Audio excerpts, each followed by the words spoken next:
Hi green lovers, it's May 2nd and I'm out and about in my garden and doing some maintenance on my onion plants. So I thought I'd bring you along.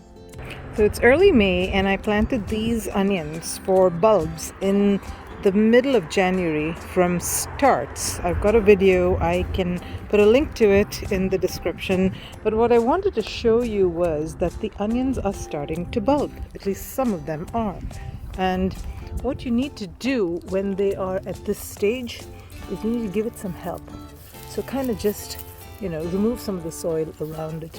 I believe it's called ringing.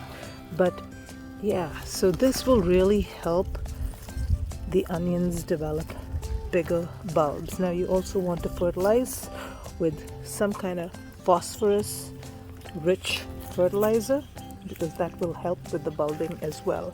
Another thing that I wanted to show you was that some of the onions are starting to produce flower spikes. Now you do not want them to put any energy at all into flower spikes because that will take away from the bulb. So I go ahead and I harvest these whenever I see them. They are delicious.